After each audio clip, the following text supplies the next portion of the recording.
ધર્મ પરિવર્તનની ઘટનાઓ સામે આવ્યા બાદ તાપી જિલ્લા વહીવટી પ્રશાસન એક્શનમાં આવ્યું છે। જિલ્લા કલેક્ટરે શાળાઓમાં ધાર્મિક પ્રવૃત્તિઓ પર પ્રતિબંધ મૂકતો મહત્વપૂર્ણ પરિપત્ર જાહેર કર્યો। કલેક્ટરે જિલ્લા શિક્ષણ અધિકારીને અને જિલ્લા પ્રાથમિક શિક્ષણ અધિકારીને પરિપત્ર મોકલ્યો છે, જેમાં તમામ શાળાઓમાં વિદ્યાર્થીઓને કોઈ ચોક્કસ ધર્મ આધારિત પ્રાર્થના કે સ્તુતિ ગીત ગાવા પર પ્રતિબંધ રહેશે। સાથે જ ધાર્મિક જ્ઞાન કે ઉપદેશ આપવા પર પણ રોક લગાવવામાં આવી છે। શાળાઓમાં ધર્મ પ્રચાર માટે ધાર્મિક પુસ્તકોનું વાંચન કરાવવા જેવી પ્રવૃત્તિઓ પર સંપૂર્ણ પ્રતિબંધ રહેશે। અધિક કલેક્ટરે જાહેર કરેલા આ પરિપત્રની અમલવારી સુનિશ્ચિત કરવા માટે જવાબદારી શિક્ષણ અધિકારીને સોંપવામાં આવી છે। તો તાપી જિલ્લા કલેક્ટરનો ડીઈઓ અને ડીપીઓને પરિપત્ર શાળાઓમાં ચોક્કસ ધર્મ આધારિત પ્રવૃત્તિ ન કરવા માટે પરિપત્રમાં સૂચના આપવામાં આવી છે।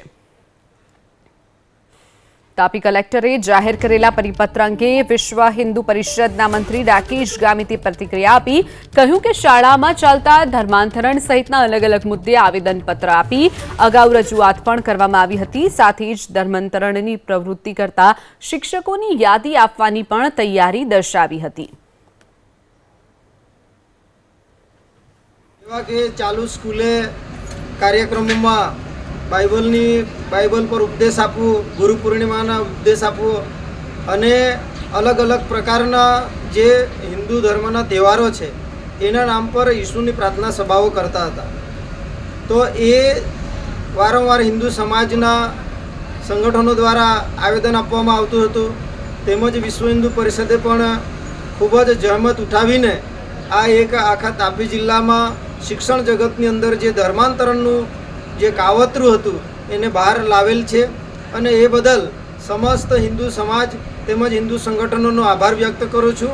કલેક્ટરશ્રીએ જે તાપીને આહવાન કરેલ છે કે તમામ સ્કૂલોની અંદર તપાસ થાય, તો ઘણા એવા શિક્ષકો છે જેઓ ચાલુ સ્કૂલે આ ધર્માંતરણનું કામ કરતા હોય છે, એવા અમારી પાસે યાદી પણ છે। જરૂર પડશે તો કલેક્ટરશ્રીને અમે યાદી પણ આપીશું। જોડાયેલો છું। તાપી કલેક્ટર દ્વારા જે પરિપત્ર બહાર પાડવામાં આવ્યો છે એ બાબતે શું કહેશો?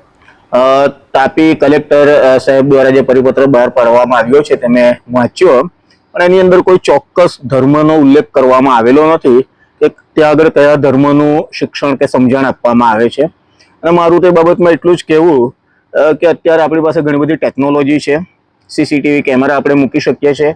મારે ત્યાં પણ અહીંયા સીસીટીવી કેમેરા મૂક્યા છે કે જો આપણે બેસીએ છીએ તો એનું રેકોર્ડિંગ પણ થાય છે, વાત પણ સંભળાય છે। તો સરકારશ્રી અથવા તો જેમને પણ એ યોગ્ય લાગે છે એમણે સીસીટીવી કેમેરા કે ટેકનોલોજીનો ઉપયોગ કરી અને જે તે વ્યક્તિઓ જો કદાચ આવું કરતા હોય અને દેશના કાયદાની વિરુદ્ધમાં હોય તો તેમની પર આપણે એક્શન લેવી જોઈએ। માત્ર આવેદનપત્રો આપી દેવાથી એ ગુનો સાબિત થતો નથી એવું મારું માનવું છે। જો આપણે ગુનો સાબિત કરીએ તો ત્યાર પછી આપણે દેશના કાયદા પ્રમાણે એમની ઉપર એક્શન લેવી જોઈએ।